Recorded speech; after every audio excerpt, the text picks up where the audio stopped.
Gajah diburu orang karena gadingnya. Rusa menjadi indah karena tanduknya. Dan badak dikejar orang karena culaknya.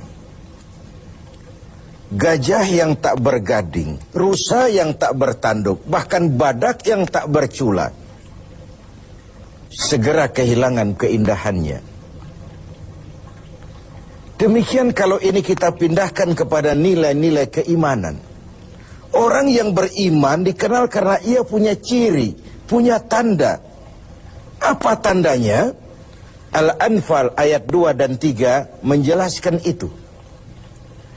Innamal mu'minun, sesungguhnya yang benar-benar dinamakan orang beriman itu, siapa mereka? Pertama, alladzina idza dzukirallahu wajilat qulubuhum. Apabila disebut nama Allah, bergetar hatinya. Nama Allah sanggup menggugah jiwanya. Bagaimana ini bisa terjadi? Dalam hidup Allah memberikan satu hati kepada kita. Di hati yang cuma satu itu terkumpul sejuta rasa. Apa yang paling mengambil tempat terbesar di hati kita, itulah yang kalau disebut hati akan bergetar.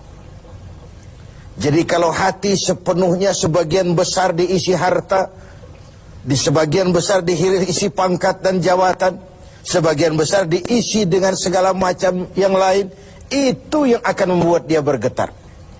Orang-orang yang beriman, sebagian besar hatinya diisi oleh Allah.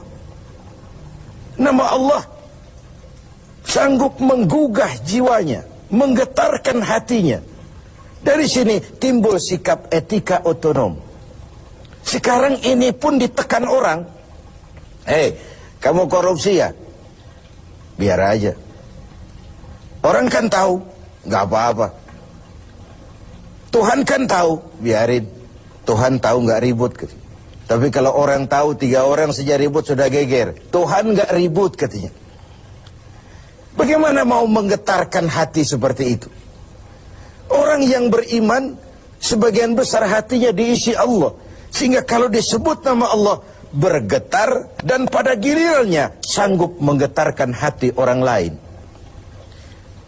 Bukankah pada satu saat ketika Rasul sedang tidur, datang orang kafir bernama Da'sur menghunus pedang. Muhammad, kalau saya tebas batang lehermu, siapa yang akan menolongmu sekarang?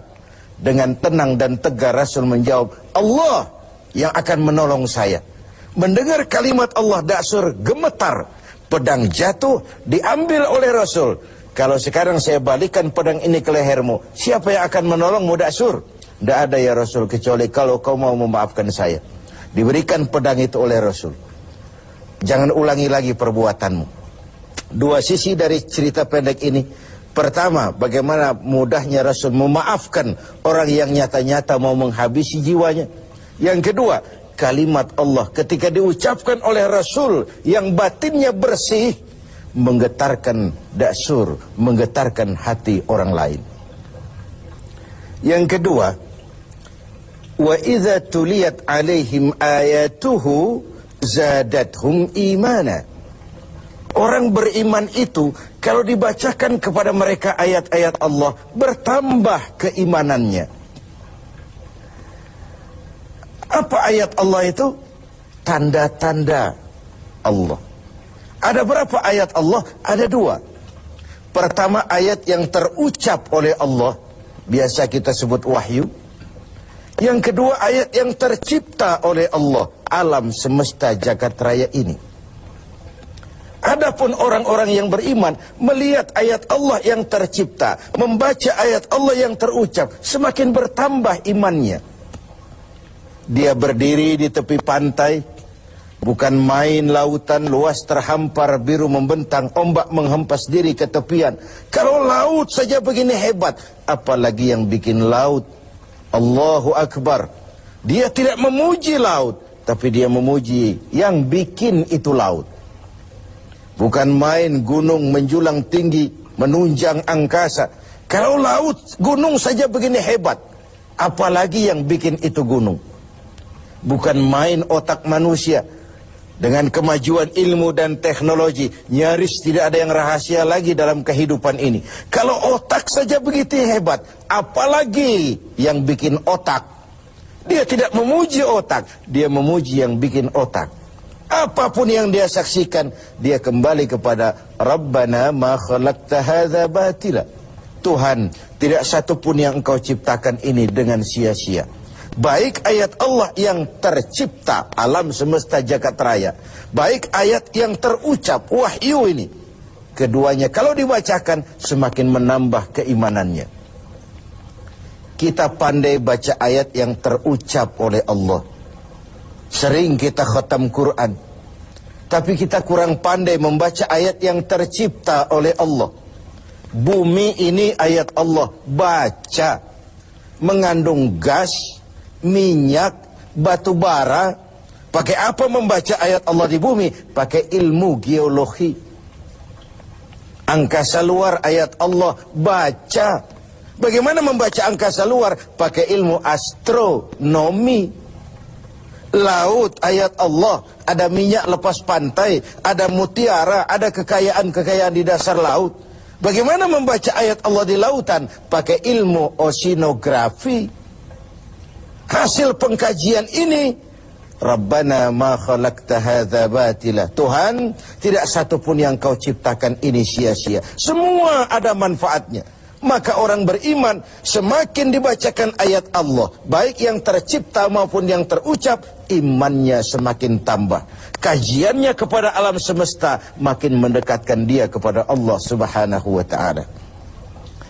Yang ketiga, wa ala rabbihim yatawakkalun. Orang yang beriman itu hanya berserah diri kepada Allah. Berserah diri artinya menyerahkan hasil usahanya. Bukan belum sudah terserah Tuhan saja, terserah Tuhan. Bukan. Tawakal itu bukan fase pertama, fase terakhir. Bekerja sebagaimana harusnya. Berusaha sebagaimana mestinya. Gunakan tenaga yang paling profesional. Pakai teknologi yang paling canggih. Setelah semua itu terlaksana, baru wa ala rabbihim yatawakkalun. Berdoa, mohon pertolongan Allah, kemudian berserah diri sepenuhnya. Kalau dia berhasil, dia tidak lupa diri. Kalau dia gagal, dia tidak putus asa. Bukan lalu kita jadi apatis. Bukan lalu kita belum apa-apa sudah terserah Tuhan. Tidak. Wa ala rabbihim yatawakkalun, menyerahkan segala hasil usahanya kepada Allah Subhanahu wa ta'ala. Dari situ dia husnuzon, baik sangka kepada Allah. Kalau gagal, cuma tertunda. Kalau berhasil, tidak lupa daratan. Dan husnuzon ini penting, sebab kalau tidak, buruk sangka saja kita. Saya akan sholatnya rajin, kok rezeki seret bener sih. Saya akan puasanya nggak bocor-bocor, tapi mau lebaran kok nggak dapat THR sih. Ada seorang petani, selesai bekerja di ladang, tidur, istirahat di bawah pohon beringin. Di sebelah pohon beringin ada pohon semangka. Sambil menerawang berpikir si petani, Tuhan kok tidak adil. Masa beringin pohonnya besar, buahnya kecil. Ini semangka pohonnya kecil, buahnya besar. Tidak adil ini. Tuhan bukan arsitek ulung. Mestinya supaya enak dilihat, beringin pohonnya besar, buahnya sebesar buah semangka. Semangka yang pohonnya kecil, buahnya sekecil buah beringin saja. Tidak adil Tuhan ini. Baru dia selesai berpikir Tuhan tidak adil itu, jatuh sebutir buah beringin tepat menimpa hidungnya. Dia terkejut. Astagfirullahaladzim. Kalau begitu Tuhan benar-benar adil. Coba kalau buah beringin sebesar semangka barusan jatuh nimpa hidung saya, kayak apa potongan saya sekarang? Ayo kita jujur. Dalam hidup kan kita sering begitu. 1 menit yang lalu dia masih berkata Tuhan tidak adil. 1 menit kemudian dia sudah berkata Tuhan benar-benar adil. Ini perlunya baik sangka kepada Allah Subhanahu wa ta'ala. Dan disitulah perlunya tawakal itu.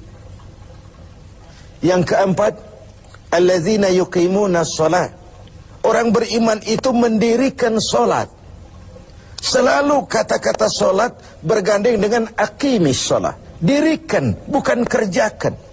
Saya ingin berkata maaf, banyak di antara kita yang sudah mengerjakan sholat, tapi belum mendirikan sholat. Sebab mendirikan sholat artinya mengerjakan sholat dengan benar, cukup syarat rukunnya. Selesai sholat, ajaran sholat diterjemahkan dalam kehidupan. Ada kontinuitas, ada kesinambungan. Kalau sekedar mengerjakan saja, ya selesai pekerjaan, selesai. Habis sholat, maksiat lagi. Habis sholat, sombongnya jalan terus. Habis sholat, pelitnya nggak pernah hilang. Beda dengan mendirikan. Ketika takbir, pada posisi berdiri, arahkan pandanganmu ke tempat sujud. Ini filosofinya apa? Kau kalau sudah di atas, ingat dengan yang di bawah. Kau sudah kaya, ingat sama yang miskin. Kau sudah berkuasa, lindungi yang rakyat jelata. Kau sudah jadi orang alim, bimbing yang awam. Sholat, berdiri, arahkan pandangan ke tempat sujud. Ini mendirikan, bukan sekedar mengerjakan. Orang yang beriman punya sandaran vertikal. Ini yang penting. Punya sandaran vertikal kepada Allah saja. Kalau kita bersandar ke tiang, tiangnya runtuh, rubuh, kita jatuh. Kita bersandar kepada orang kaya, dia jatuh miskin, kita selesai. Bersandar kita kepada jenderal, dia pensiun, kita tamat. Orang yang beriman, alladzina yuqimunas shalah, dia hanya punya sandaran vertikal kepada Allah saja. Kalau hidup sudah mulai kita gantungkan kepada manusia, bersiaplah untuk kecewa. Berharap tentu, bergantung hanya kepada Allah. Yang terakhir, wa mimma razaqnahum yunfikun. Orang yang beriman ini menginfakkan sebagian dari harta yang diberikan Allah di jalan Allah. Dijadikannya harta itu sebagai alat, bukan sebagai tujuan. Diperbudaknya harta, bukan dia menjadi budak harta. Cari uang, tapi sudah dapat, hai uang, karena kau milikku, kau harus jadi budakku. Jangan aku yang jadi budak kau, uang. Cari harta, karena kau milikku, kau harus jadi budakku. Jangan aku yang kau perbudak. Wa mimma razaqnahum yunfikun. Saya ingin menekankan, harta kita yang sebenarnya adalah yang sudah kita belanjakan di jalan Allah. Yang kita simpan di bank, kita simpan di rumah, kita simpan di saku, harta kita sementara. Besok dia akan pindah jadi milik orang lain. Tapi yang kita belanjakan di jalan Allah, itulah milik kita yang sebenarnya. Mari kita renungkan, berapa banyak harta kita yang akan jadi milik kita sebenarnya, yaitu yang sudah kita belanjakan.